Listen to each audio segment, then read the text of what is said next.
Hello friends, welcome back to my YouTube channel Commerce24, जहां मिलती है आपको ऐसी वीडियोस जिसको देखने के बाद फर्दर उस टॉपिक पर यूट्यूब पे जाकर के आपको और कोई भी वीडियो देखने की ज़रूरत नहीं रहती।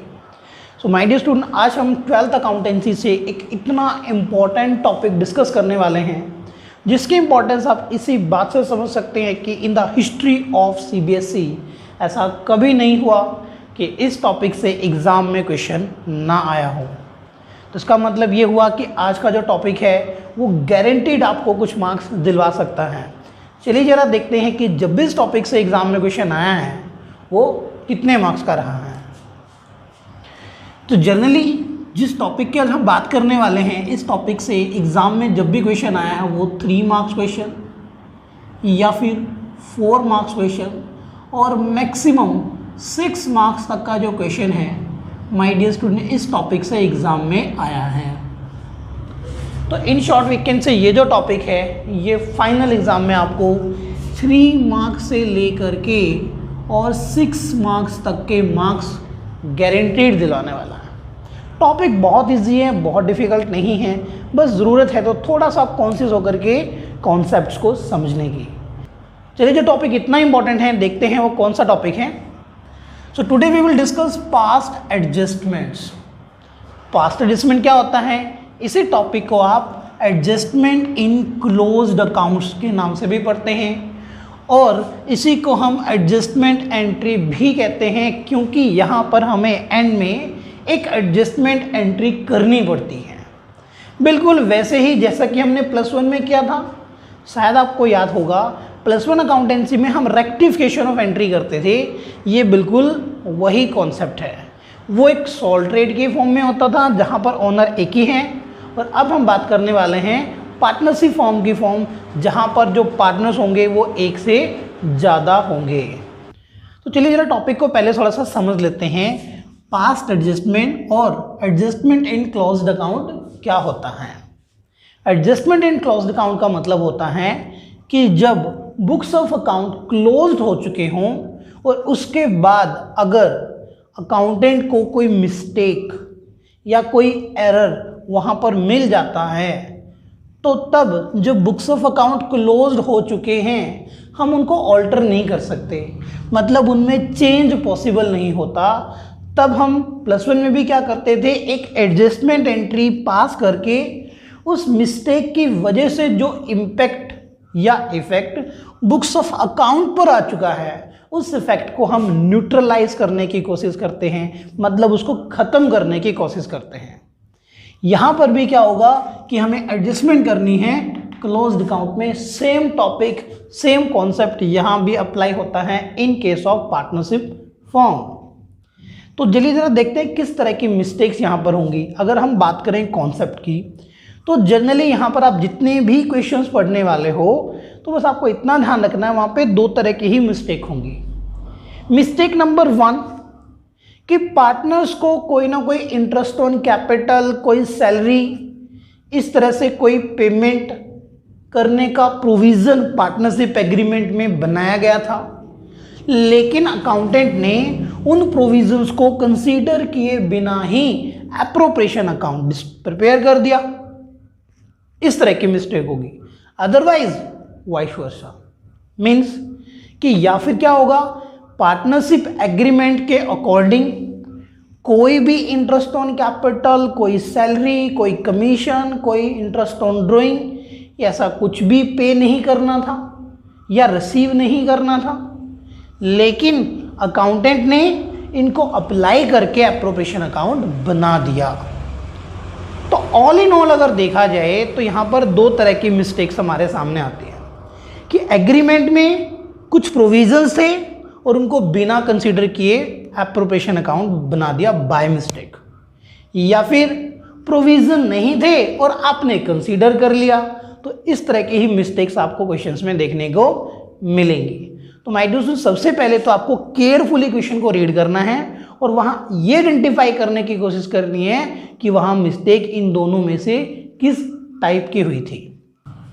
सो माय डियर स्टूडेंट, अभी आप देख पा रहे होंगे आपकी स्क्रीन पे एक क्वेश्चन जो है वो फ्लैश हो रहा है जिसमें 3 पार्टनर्स हैं, अनिल, सुनील और संजय। जिनकी फिक्स कैपिटल 8 लाख, 7 लाख और 3 लाख रुपीस है, और इन्होंने लास्ट 2 ईयर से इनकी कैपिटल पर इंटरेस्ट प्रोवाइड नहीं किया है। मतलब अकाउंटेंट ने क्या मिस्टेक किया, लास्ट 2 ईयर से यहाँ पर अकाउंटेंट एक मिस्टेक कमिट करते आ रहा है, और वो ये कि लास्ट 2 ईयर से उन्होंने तीनों पार्टनर्स को कैपिटल पर इंटरेस्ट प्रोवाइड नहीं किया गया है।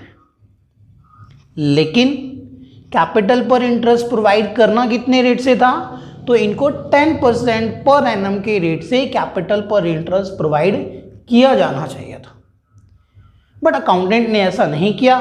तो यहाँ पर मिस्टेक किस टाइप की है कि इनको इंटरेस्ट ऑन कैपिटल रिसीव होना चाहिए था, लेकिन अकाउंटेंट बाय मिस्टेक इसको भूल गया और बिना कैपिटल पर इंटरेस्ट दिए वो लास्ट 2 ईयर से एप्रोप्रिएशन अकाउंट बनाता आ रहा है। तो आई होप आपने क्वेश्चन को रीड कर लिया होगा। हैव यू नोटिस कि इस क्वेश्चन में आपको जो भी स्टेटमेंट दिया था वहाँ पर कहीं पर भी ये नहीं बताया गया कि जिस रिस्पेक्टिव ईयर में इनसे ये मिस्टेक हुई तब इनके पास कितने अमाउंट का प्रॉफिट हुआ था। चेक कर लीजिए, उस क्वेश्चन में कहीं पर भी ऐसे इंफॉर्मेशन नहीं है। तो ये मैं क्यों बता रहा हूँ, बिकॉज अब हम जा रहे हैं इस कैटेगरी को 2 पार्ट में डिवाइड करने के लिए। तो my dear student, past adjustments पर आपको जितने भी क्वेश्चंस आपकी बुक में मिलेंगे उनको हमें 2 पार्ट में डिवाइड करना है। पहले पार्ट में हम उन क्वेश्चंस को रखेंगे जहां कोई ना कोई मिस्टेक तो हुआ होगा, लेकिन वहां पर आपको उस रिस्पेक्टिव ईयर में उस फर्म को कितना प्रॉफिट हुआ था ये कहीं नहीं बताया होगा, और आने वाले कुछ क्वेश्चंस में ये चीज़ बताई गई होगी। तो बस इतनी सी बात है। आज हम बात करेंगे केस नंबर 1 और कैटेगरी नंबर 1 की, जहां पर होगा when the profit of the respective year is not given in the question. So my dear student, कुछ इस तरह से हम अपना फॉर्मेट बना लेते हैं कि उस क्वेश्चन में जितने पार्टनर्स हैं उनसे 2 एक्स्ट्रा कॉलम के साथ आपको कॉलम्स बना लेने। First column we will prepare for particulars, जहां पर अपनी वर्किंग शो करेंगे, फिर देन जितने पार्टनर्स हैं वो, और एक extra column last for total, जहां पर हमें अपना टोटल शो करना है। चलिए अब जरा क्वेश्चन पे वापस आते हैं। अब इस क्वेश्चन में जो मिस्टेक हुई थी कि अकाउंटेंट ने लास्ट 2 ईयर से पार्टनर्स को उनकी कैपिटल पे इंटरेस्ट प्रोवाइड नहीं किया। इस क्वेश्चन को थोड़ा इंटरेस्टिंग बनाने के लिए चलिए हम इसके साथ एक सिचुएशन ऐड कर लेते हैं। अगर आप इस सिचुएशन को अपने माइंड में इमेजिन करोगे, जस्ट इमेजिन, तो डेफिनेटली ये कॉन्सेप्ट आपको बहुत इंटरेस्टिंग लगने वाला है। नाउ जस्ट सपोज कि ये चीज़ ये भी कर सकते थे कि जो मिस्टेक हुआ उसको भूल जाएं और इन फ्यूचर आगे से अकाउंटेंट को इंस्ट्रक्ट कर दें कि आपने इस तरह की मिस्टेक नहीं करनी है। ये भी किया जा सकता था, बट इन्होंने ऐसा नहीं किया।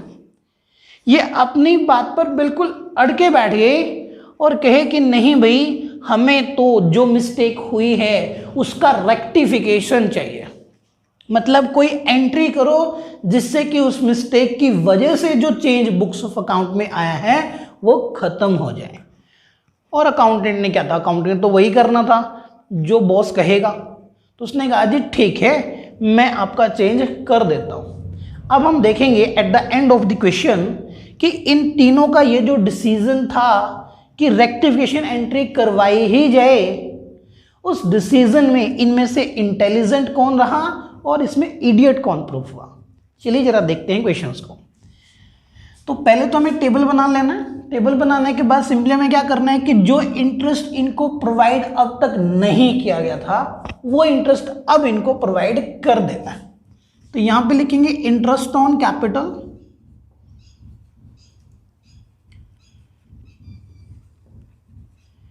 At the rate 10% per annum.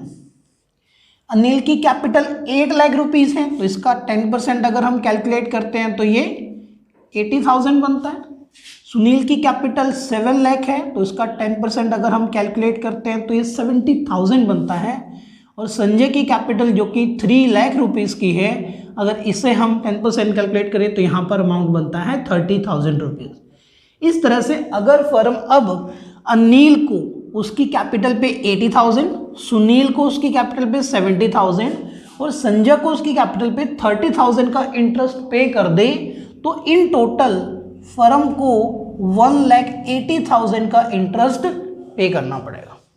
Individual partner को ये मिलेगा, और अगर फर्म के एंगल से सोचेंगे, बिकॉज हमारा जो टोटल का कॉलम होता है माय डियर स्टूडेंट, वो फर्म को रिप्रेजेंट करता है कि इन टोटल फर्म के ऊपर कितना इम्पैक्ट पड़ रहा है। तो टोटल तो देखा जाए फर्म को 1,80,000 का इंटरेस्ट अब पे करना पड़ा, मतलब 1,80,000 के एक्सपेंस अब ज़्यादा करने पड़ेंगे। फर्म के एक्सपेंस 1,80,000 रुपये से बढ़ जाएंगे। ये तो हुआ 1 ईयर में मिस्टेक। अब अगर ये मिस्टेक सिर्फ 1 ईयर में होती तो हम क्या करते, इस 1,80,000 के जो एक्स्ट्रा एक्सपेंस करने पड़ेंगे उससे फर्म में क्या बन जाएगा, लॉस बन जाएगा। क्या बन जाएगा, लॉस बन जाएगा, क्योंकि एक्स्ट्रा एक्सपेंस करोगे तो फर्म लॉस में ही तो जाएगी। तो इस 1,80,000 के लॉस को हम क्या करेंगे, इसको बांट देंगे अब, और कुछ इस तरह से लिखेंगे, बीइंग लॉस कितना बना, ₹1,80,000 रुपीज, ठीक है ना, 1,80,000 रुपीज डिस्ट्रीब्यूटेड, इसको डिस्ट्रीब्यूट कर दिया इन विच रेशो, जो उनका फर्स्ट ईयर का रेशो था। देखो जरा क्वेश्चन में क्या था, फर्स्ट ईयर में इनका रेशो था इन 4:3:2। अगर 4:3:2 में आप 1,80,000 को डिवाइड करते हो 40,000 रुपीज, इस तरह से ये लॉस इनमें क्या हो गया, डिस्ट्रीब्यूट हो गया। कौन से ईयर की हम बात कर रहे हैं, इन दी 31 मार्च 2020 का जो इनका ईयर था। तो इस तरह से बढ़ता है, टोटल 1,80,000 रुपीज का लॉस पार्टनर्स को ही बढ़ जाता। अब आप कहोगे डिफरेंस कहां पर है।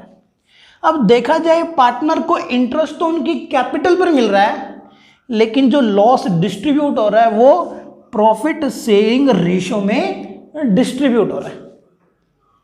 तो ये जो इंटरेस्ट ऑन कैपिटल है ये पार्टनर के पॉइंट ऑफ व्यू से क्या होती है, इनकम होती है, और पार्टनर्स कैपिटल अकाउंट की कौन सी साइड में जाती है, क्रेडिट साइड में।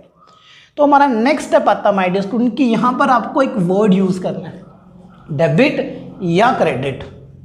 और ये कैसे यूज करेंगे, तो इसके लिए हमें सिर्फ इतना देखना है कि जो इंटरेस्ट ऑन कैपिटल है, ये जो पॉइंट यहां पर लिख रखा आपने, ये पार्टनर्स कैपिटल अकाउंट की कौन सी साइड में ट्रांसफर होता है। मैं उम्मीद करता हूं कि अगर आप पास्ट एडजस्टमेंट तक आ चुके हो तो आपने पास्ट के सारे क्वेश्चंस किए हैं और आपको वो क्वेश्चन अच्छे से आते हैं कि जो इंटरेस्ट ऑन कैपिटल है वो पार्टनर्स के कैपिटल अकाउंट की क्रेडिट साइड में ट्रांसफर होगा।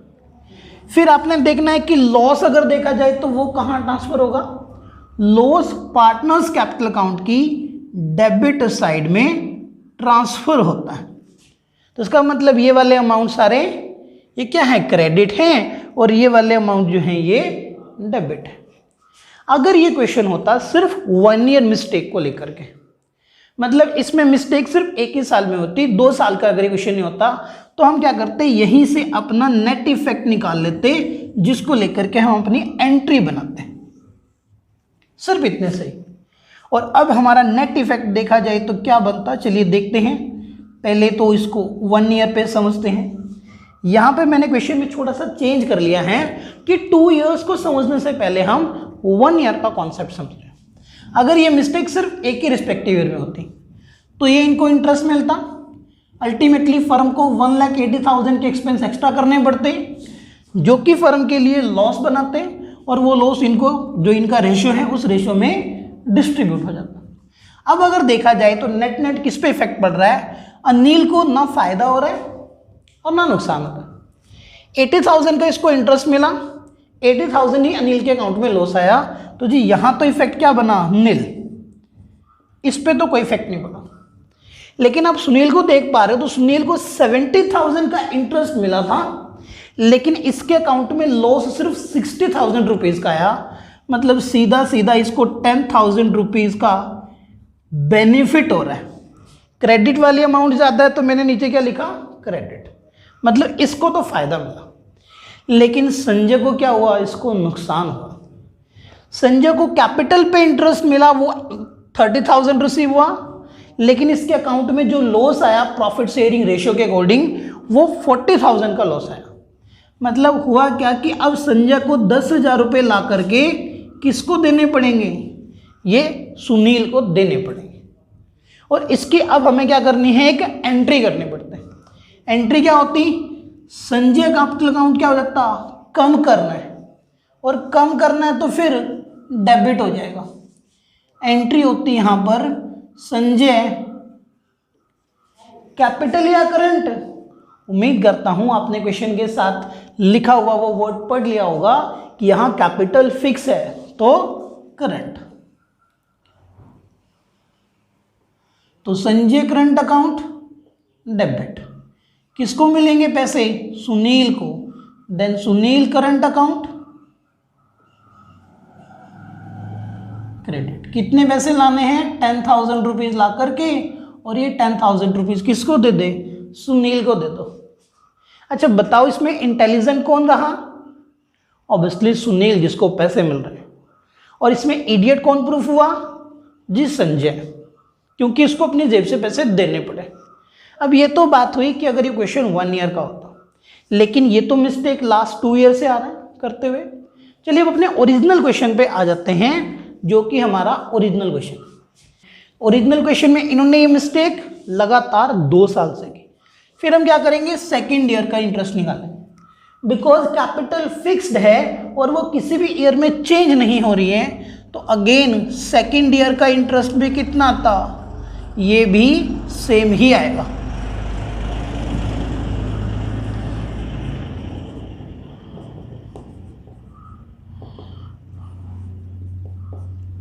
ये फर्स्ट ईयर का और ये सेकेंड ईयर का। अगर कैपिटल फिक्स नहीं होता तो फिर ये कैपिटल चेंज हो जाती है और सेकेंड ईयर का इंटरेस्ट भी उसके अकॉर्डिंगली चेंज हो जाता। अब सेकेंड ईयर में देखा जाए तो इनका रेशियो सेम नहीं रहा था। अब इसमें आता है नेक्स्ट हमारा ट्रिप, सॉरी ना, अब आता है इस क्वेश्चन में नेक्स्ट एक छोटी सी प्रॉब्लम आती है कि जो सेकेंड ईयर का इंटरेस्ट है ये भी क्या बनाएगा, 1,80,000 का लॉस बनाएगा। लेकिन सेकेंड ईयर में इनका जो रेशियो था वो ये नहीं रहा था, सेकेंड ईयर में ये रेशियो भी बदल गया था। तो फिर से हम लिखेंगे यहाँ पे बीइंग लॉस ₹1,80,000, और अब हम इसको डिस्ट्रीब्यूट करेंगे सेकेंड ईयर के रेशियो के अकॉर्डिंग। और सेकेंड ईयर में इनका रेशियो था 3:2:1, तो अब हम 3:2:1 में इनको डिस्ट्रीब्यूट करते हैं। 60,000 रुपीज इधर और 90,000 रुपीज इधर। बिकॉज आप लॉस डिस्ट्रीब्यूट कर रहे हो तो कैपिटल अकाउंट की कौन सी साइड में जाएगा, ऑब्वियसली कैपिटल को डिक्रीज करेगा तो डेबिट। किसी भी अमाउंट से कैपिटल बढ़ रही है तो क्रेडिट, और अगर उसकी वजह से घट रही है तो डिक्रीज मींस डेबिट। तो ये बन गया। अब हमें सिंपली क्या करना है, अगर आप इसको इजी थोड़ा सा बनाना चाहते हैं तो एक बार टोटल क्रेडिट वाली आइटम का भी कर लो और एक बार टोटल डेबिट वाली आइटम का भी कर लेते हैं। चलिए जरा देखते हैं। तो यहां मैं लिख रहा हूं टोटल क्रेडिट कि लास्ट 2 ईयर में अनिल को टोटल कितना इंटरेस्ट मिला, 1,60,000 का इंटरेस्ट अनिल को मिला। 70 + 70 1,40,000 का इंटरेस्ट सुनील को मिला, और संजय को सबसे कम इंटरेस्ट 60,000 रुपीज का इंटरेस्ट इनको मिला। Got it. अच्छा यहाँ पे कितना था, 1,80,000 रुपीज। अब जरा टोटल डेबिट भी देख लेते हैं। अनिल के अकाउंट में लास्ट 2 ईयर से जो लॉस क्रेडिट हो रहा है, सॉरी डेबिट हो रहा है, वो कितना लॉस जा रहा है। 80,000 का लॉस एक गया, 90 का लॉस एक गया, तो टोटल 1,70,000 का लॉस इसके अकाउंट में गया। तो टोटल डेबिट्स 60 + 60 कितना लॉस हुआ, 1,20,000 का लॉस सुनील के अकाउंट में लास्ट 2 ईयर से इसको गया। और यहाँ पर 40 + 30 70,000 का लॉस जो था ये किसके अकाउंट में ट्रांसफर हुआ, ये संजय के अकाउंट में ट्रांसफर हो गया। बस अब हमें क्या करना है, इन दो कॉलम का जो टोटल क्रेडिट है और जो टोटल डेबिट है इनका कंपैरिजन करके देखना है इनमें से कौन इंटेलिजेंट है और कौन इडियट। चलिए नेट इफेक्ट देखते हैं हमारा क्या बन रहा है अब। तो हमारा जो नेट इफेक्ट आ रहा है, अनिल को देखा जाए लास्ट 2 ईयर से 1,60,000 रुपीज का टोटल इंटरेस्ट रिसीव हुआ जो उसके अकाउंट में क्रेडिट हुआ, लेकिन लॉस इसको 1,70,000 का मिला, तो 10,000 रुपीज डेबिट के ज्यादा हैं, विच मीन्स इसको लॉस हो रहा है 10,000 रुपए से। अब देखा जाए सुनील को 1,40,000 का टोटल इंटरेस्ट लास्ट 2 ईयर में रिसीव हुआ, लेकिन 1,20,000 का लॉस इसके अकाउंट में आया, तो इसको पैसे मिले ज़्यादा और लॉस इसके अकाउंट में कम आ रहा है, तो 20,000 रुपीज़ कौन से वाले ज़्यादा है, या सिंपली आप ऐसे भी देख सकते हो क्रेडिट वाला अमाउंट ज़्यादा है डेबिट से, तो इसको हम क्या लिखेंगे, क्रेडिट।